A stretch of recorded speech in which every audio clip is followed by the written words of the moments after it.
That was a hell of a November 28th basketball game. I don't think you can get much better than that.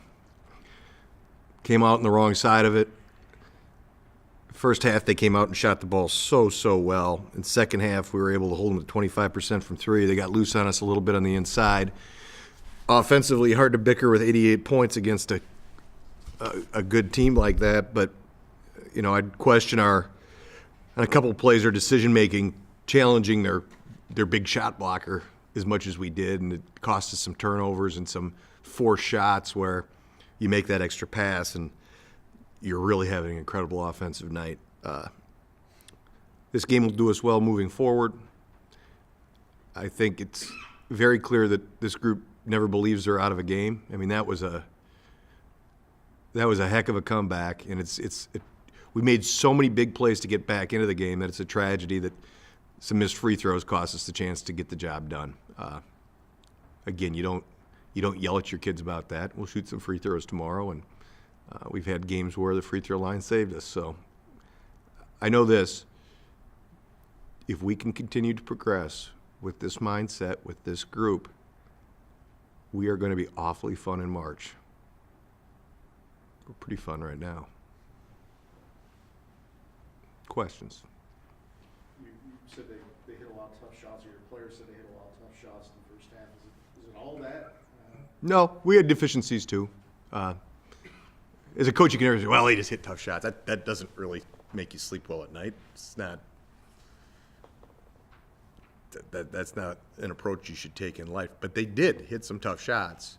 They were 14 of 29 until they pulled off late. Missed their last 6.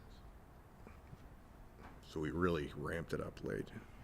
You know, there are some. I mean, one Gavin got walked down 2 steps below the arc. Guy hits a 3 in his eye in transition, where our point of pickup's got to be a little bit higher.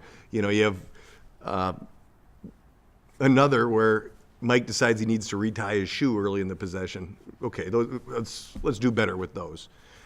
But by and large, I didn't think our effort was terrible. I thought transition D hurt us a little bit.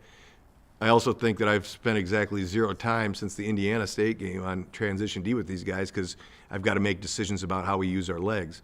Did it cost us tonight? Yeah, it did. But when you modify your practice like we've had to, there are going to be some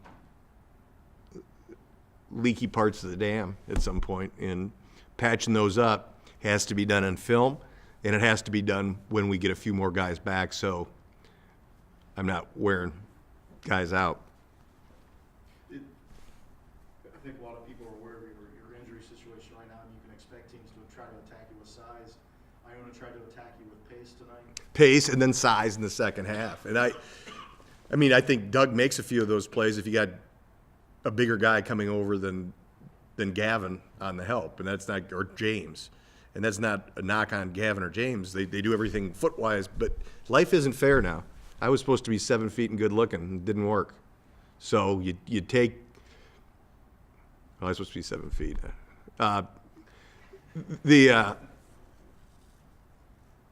You take it for what it is. I mean, feel sorry for yourself? No, we lost the darn game, and I think we lost to a little better team than their record indicates right now. And I think they played extremely well tonight. And I think they looked like a team that was very hungry for a win.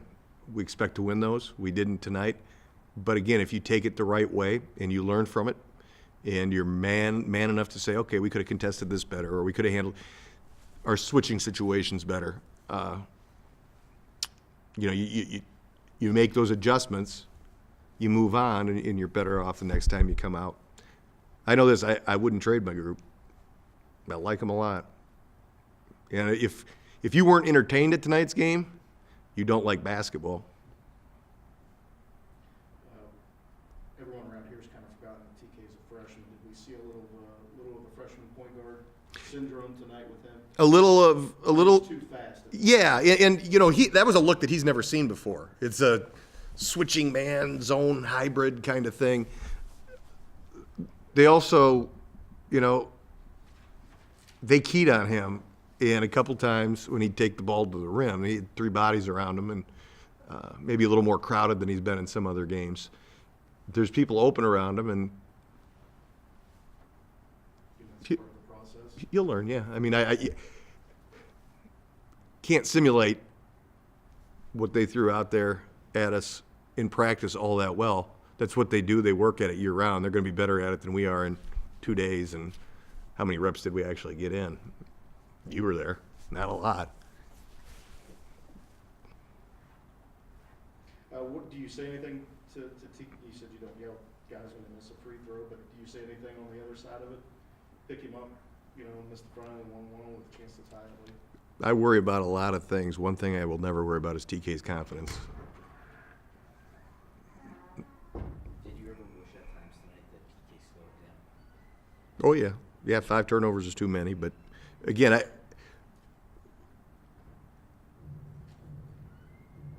I've had 6.5 games with him, counting 4 OTs at Indiana State. If he was a finished product now, I'd be on vacation the rest of his career, right? I mean, he made big plays late. I'll tell you that. He got down there, made a finish, got a steal. Kid makes stuff happen. And the other guy that played super well tonight, Zach, played terrifically again for the second time out in a row. So,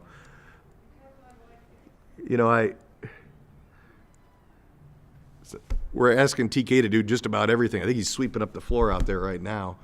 He's got a lot thrown at him, and I would say his overall grade is remarkably high right now.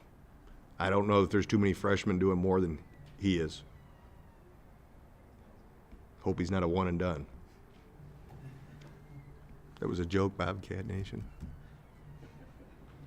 How do you not get bogged down in the what ifs right now? It's easy. Yeah, I'm the whole time. I with this group, I always feel if I can just stay engaged in the game and put them in spots that they can be effective, and I get the right rotations, they'll make the plays. I mean, Jordan Darda's hit a 3 from the Ohio logo. Came off a curl, which we work on a little bit, handoff, and it's really easy to not go what if when you know your team's going to show up tomorrow and they're going to be eager to learn, and they're going to want to put the mistakes of this game behind us, and they're going to be all ears. And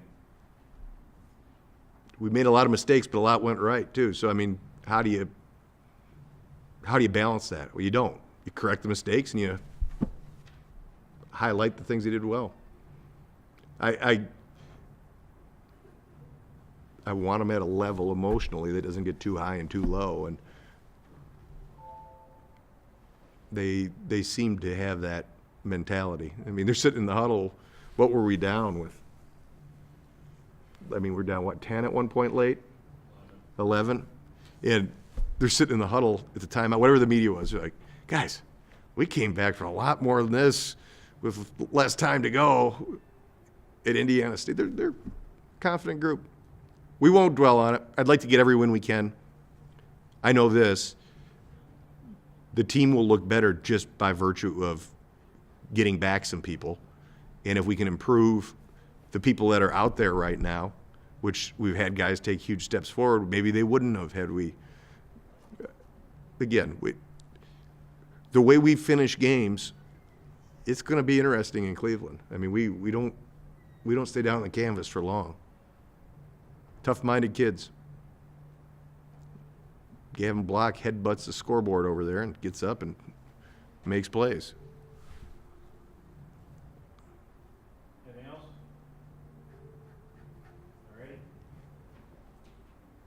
Thanks, Saul. Take care.